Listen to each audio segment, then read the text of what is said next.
What is the best way to kill someone? Make it look like an accident. And this gang leader who was preparing to swim would soon die in an accident. He swam and suddenly saw a watch at the bottom of the pool. He dived down to pick it up, but two hands reached out and grabbed him, quickly drowning him. The guard upstairs saw that the boss wasn't moving, but then the boss started swimming again, and the guards were relieved and left. In reality, the killer was moving the body to make it look like he was swimming. With everything settled, the killer changed into a chef's uniform and came out. At the same time, the subordinates discovered the boss's body. Everyone was in a panic, and the killer took advantage of the chaos and slipped away unnoticed. After returning home, he burned all the information about his assassination target. Then he looked at the news. The gang leader from before was confirmed to have died in an accidental drowning. The person skilled in creating accidental deaths was named Arthur, the #1 hitman in the industry. He had a rule when working: never mix emotions. But coincidentally, the organization asked him to kill someone named Harry. Arthur hesitated because Harry was his old partner. He was responsible for killing, and Harry was responsible for providing information. They had a perfect understanding and had long considered each other confidants.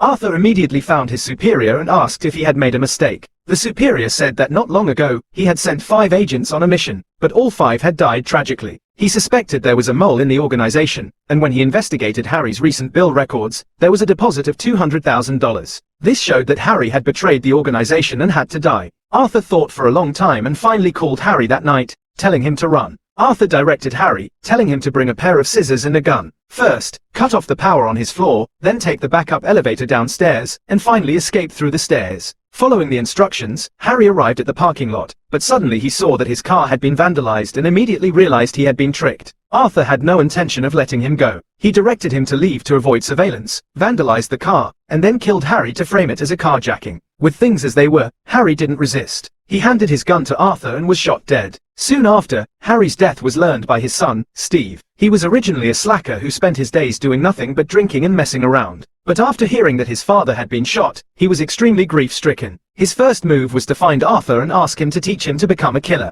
Seeing Steve's determined attitude and looking at the portrait of his old friend Harry, Arthur felt a bit guilty. The next day, he agreed to teach Steve killing techniques. First was weapons training: rifle, submachine gun, pistol, sniper rifle. He had to learn them all. During the process, Arthur also discovered Steve's surprising talent. After practicing for only a short time, he could hit the bullseye every time. Then, Arthur gave Steve an insurance book that listed various ways to die. Steve needed to memorize all the ways to facilitate creating accidental deaths. The training was almost complete, and next would be the first real mission.